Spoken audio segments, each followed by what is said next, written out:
Why does almost no one live in Wyoming? Seriously, what's going on out there? As of 2024, Wyoming has just 580,000 people. That's fewer than some TikTokers have followers. And yet it's packed with jaw-dropping mountains, wild horses, and skies so wide they could swallow Manhattan. You'd think everyone would want to live in a postcard, right? But nope, it's the least populated state in the continental US. So, is it the freezing winters, the isolation, too many cowboys, not enough Starbucks? Let's dive into why this stunning state is America's best-kept secret, and why almost no one calls it home. On the surface, Wyoming seems like a paradise. Imagine no state income tax, low property taxes, and a cost of living that, in many areas, is surprisingly affordable compared to the national average. For those seeking peace, quiet, and an escape from the urban grind, it seems like the ultimate dream. And let's not forget the sheer, unadulterated natural beauty. We're talking Yellowstone National Park, Grand Teton National Park, millions of acres of national forests, and endless opportunities for outdoor recreation. Hiking, fishing, hunting, skiing, stargazing. It's an outdoor enthusiast's absolute dream. So, with all that going for it, why aren't people flocking here? Well, the truth about living in Wyoming is a bit more rugged. It's a tale of extreme weather, limited opportunities, and a lifestyle that isn't for everyone.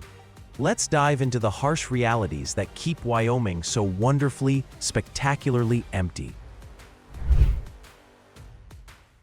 First up, the weather.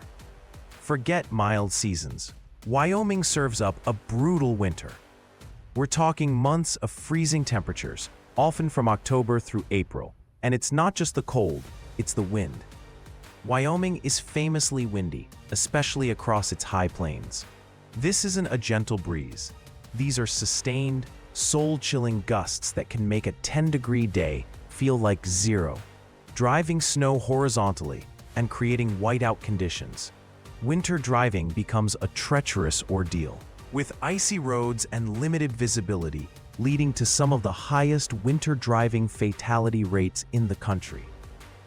Even summer has its challenges. While often beautiful, Wyoming summers can bring sudden, severe thunderstorms, hail, and even tornadoes. The weather here is unpredictable, demanding respect and preparation. This isn't a place for those who crave year-round mild climates. It's a place that tests your fortitude, your vehicle, and your heating bill. Another major factor, the job market. Wyoming's economy is heavily reliant on a few key industries: mining, especially coal, oil, and natural gas, and agriculture, primarily ranching.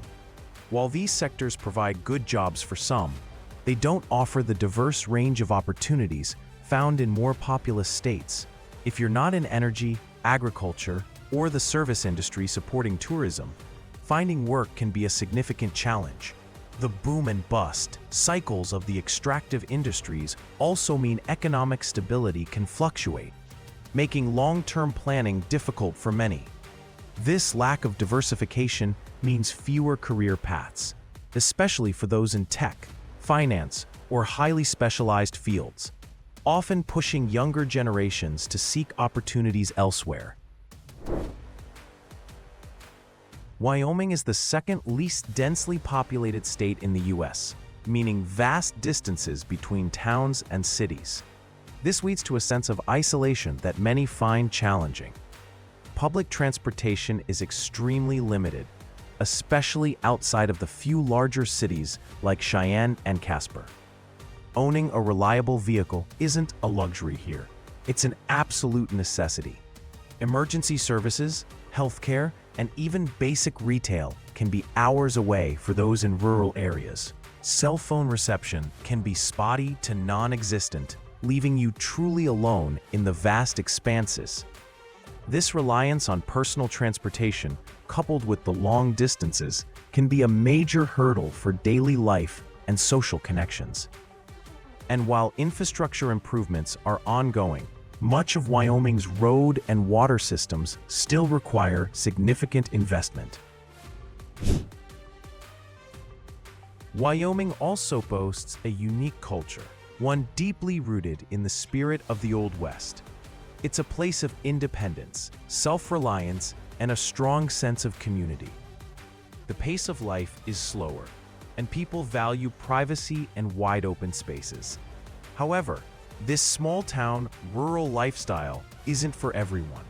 Diversity, both in terms of demographics and cultural amenities, is less prevalent than in more urbanized states.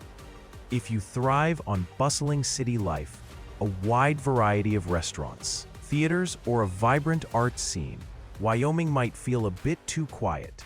Making new friends can be tougher when the pickings are slimmer, as some locals say, though the friendships you do forge are often deep and enduring. So the paradox of Wyoming becomes clear. The very things that make it unattractive to the masses, the harsh weather, the limited job opportunities, the vast emptiness, and the unique, sometimes isolating culture, are precisely what draw a specific kind of person. For some, the solitude is a blessing, not a curse. The wide-open spaces offer unparalleled freedom and a deep connection to nature. The low taxes and affordable living are a huge draw for retirees and those seeking financial relief. And the strong sense of community, born out of shared challenges, creates incredibly close-knit bonds. Who are these people who choose Wyoming? They're the rugged individualists, the outdoor enthusiasts, the ranchers and miners, the quiet contemplatives, and those who simply want to escape the noise and congestion of modern life. They understand that living here is a trade-off, but for them, the benefits far outweigh the challenges. They embrace the extremes, the quiet, and the raw beauty. Wyoming isn't empty because it's undesirable. It's empty because it's demanding. It's a land that requires a certain spirit, a readiness to face nature head-on, and a comfort with solitude. And for those who find that connection, who thrive in the quiet and the wild, Wyoming isn't a place where nobody lives. It's home. And perhaps that's exactly how the people who live there, and the wild beauty itself, prefer it to remain. What do you think? Would you ever consider calling Wyoming home? Let us know in the comments below. And if you enjoyed this glimpse into the realities of life in the least populated state, don't forget to like this video and subscribe for more explorations of unique places and untold stories.